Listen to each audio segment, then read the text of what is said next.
Hello everyone, this is Sarfraz from Aristotle Prep, and we are looking at question number 37 from the OG 13 critical reasoning chapter.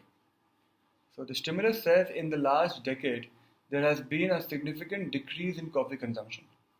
During this same time, there has been increasing publicity about the adverse long-term effects on health of the caffeine in coffee. Okay.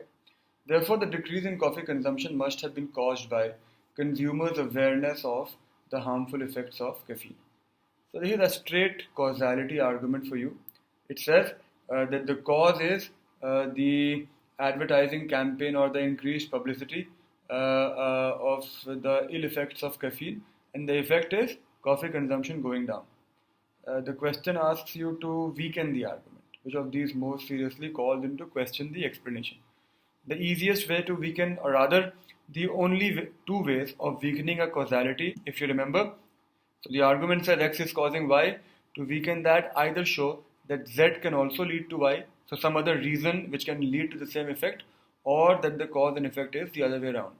Here, the way the argument is constructed, most likely you will have to come up with some other reason which could also be responsible for the decrease in coffee consumption, because that would weaken the argument straight away. So A says, on average, people consume 30% less coffee today than they did 10 years ago. Well, we know that, but why? I mean, what's the reason for that? That is our question. B says, heavy coffee drinkers may have mild withdrawal symptoms, such as headaches for a day or so after, significantly decreasing the consumption. Not our concern, withdrawal symptoms have got nothing to do with the argument. C says, sales of specialty types of coffee have held steady, as sales of regular brands have declined. Exactly, but why have the sales declined? Is it because of the publicity campaign or is it because of some other reason? D says, the consumption of fruit juices and caffeine-free herbal teas has increased over the past decade.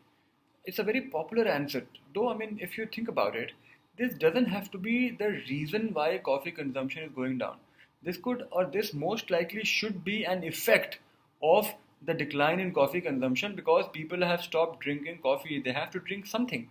So they are drinking fruit juices or caffeine free teas, whatever it be.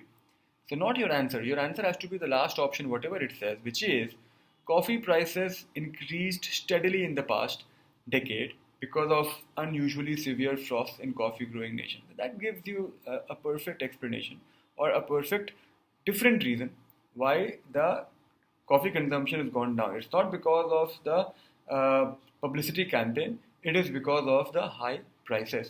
So immediately weakens your argument. So it was a pretty straightforward causality question, as I said, not more than 2 on a difficulty level of 1 to 5. Have a nice day.